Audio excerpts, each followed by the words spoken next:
Hi, my name is Jake Baer. I'm fourth generation owner of Newel and Newel Auction House. Today we're here with Axel Weischenberg, and we're here to learn about these incredible African and tribal sculptures. I've been collecting and studying African art for about 30 years now. I've curated for other auction houses, including Rago Auctions in Lambertville. So I'm here to help everybody focus on some of the finer points of these artworks. Awesome. So what can you tell me about this piece? This is an ancestral piece from the Bembe people. Unusual to see the female figures. Also unusual on this one is the receptacle at the top of the head, which is where they would put offerings to give it power. One of the things I really love about this one is it has what we call inner movement. Very fixed position, a lot of tension in the muscles. A lot of movement on the inside, not just the tension in the muscles, but the spirituality that comes from this piece. What's important for them regarding ancestors is you want to stay in touch with your ancestors because they can tell you what's going on, not only in the other world, but in this world. If you look at the eyes, they're half open, half closed. That's because they're existing in this realm as well as in the next world. A couple of other things I like about this one is the fine-aged patina and also the really nice symmetry on this one. Something we like to see in tribal art. Also, again, I always point out the body language on these pieces, not just the expression, but the body language. Thank you for showing me what makes this piece special. Happy to do it.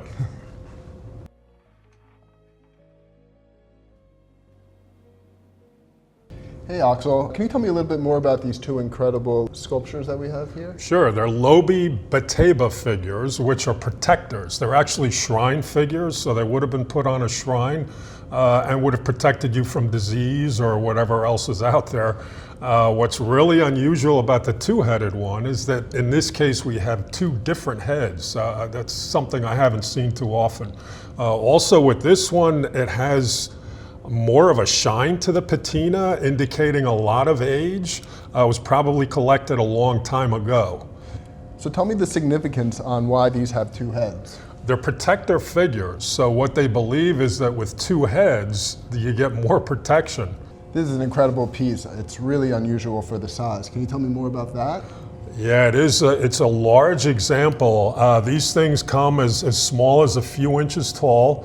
But this one is a nice one. I'm 6'6", so I kind of make it look small. But I love the size on this. I love the body language, which is always important.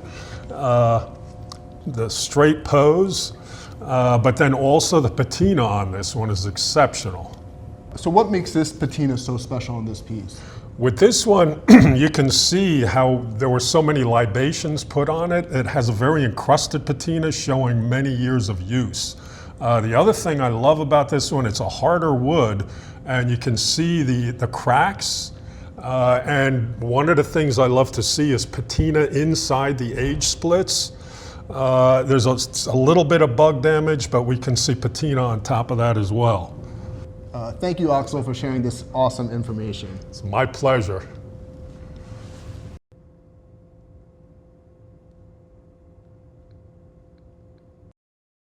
I know this is one of the more important pieces in this collection. Can you share a little bit more about that?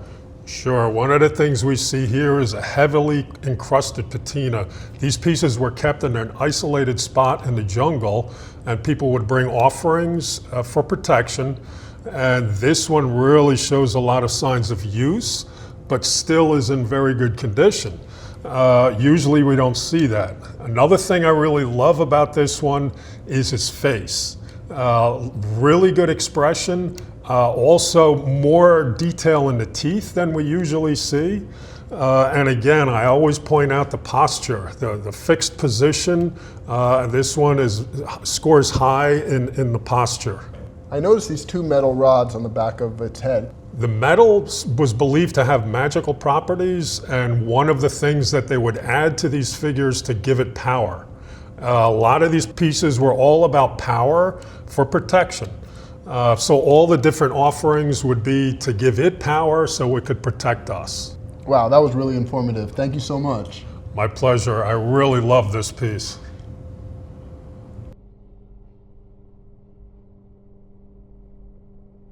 Tell me a little bit more about this mask. A couple of my favorite things about this one. First of all, the provenance, Pierre Dartevelle, Brussels. You can't get better than that. A couple other things I like about it are the condition. For the age, and it does show use on the inside, the condition is very, very good. Another thing about this one, it's subtle, but the expression on this one is particularly nice. Another thing I like about this Songhai mask is that it does show a lot of wear from use on the inside.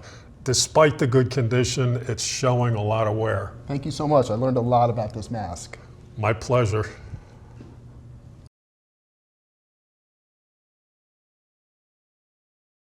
This is one of my favorite pieces in the collection. Can you tell me more about it? Sure. It's everybody loves the Yoruba pieces, very well known, beautiful face on this one. One of the things I like about this one in particular is the semi-hard wood. So it survived well and also has an outstanding patina. The condition is very good. Here is the offering bowl, and still in good condition. A couple more things I like about this one is that the scarifications, the patterns are particularly detailed on this one, very even, very precisely carved, including on top of the breasts. And I mentioned the semi-hard wood on this one. One of the things I always like to see on a patina, most of these have bug damage, but I always want to see some patina on top of the bug damage, showing significant age. Thank you so much for sharing this awesome information. Sure, everybody loves a good Yoruba piece.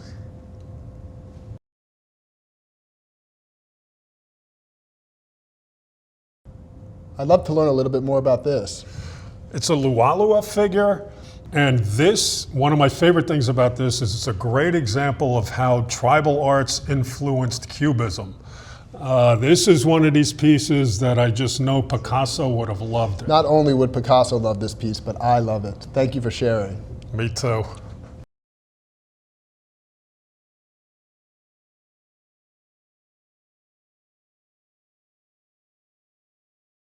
These two sculptures here. Okay, they're both from the Yaka people, and the one is a fetish, the other one obviously a comb. The comb is highly stylized. Again, one of the things we all love about tribal art is the abstract qualities they have, and this one is particularly nice.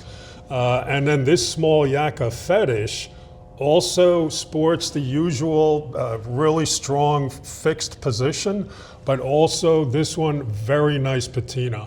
Very nice patina on this one. Still has the power fetish intact in the belly.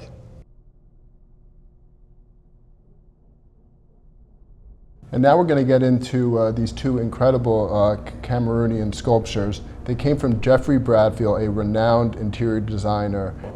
Hey Axel, can you tell me a little bit about these two great sculptures? They're from Cameroon. They're commemorative pieces. Obviously encrusted with beads and shells, cowrie shells. One of the things I love to see on these is the patina on each individual shell. You can see how they're blackened from age. Also the amount of care that went into these. They're nice straight lines, nice rows. And powerful figures, you know, the way they have a regal pose. Because they commemorate somebody important. So one of the things I really like about these are these tubular yellow beads. They usually date back to 19th century, could be early 20th, but not the common beads that you see today.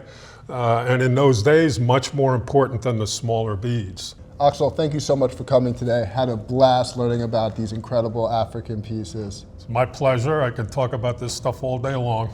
Well, we have 35 incredible African and tribal pieces in our Design Across Centuries auction, February 27th at 10 a.m.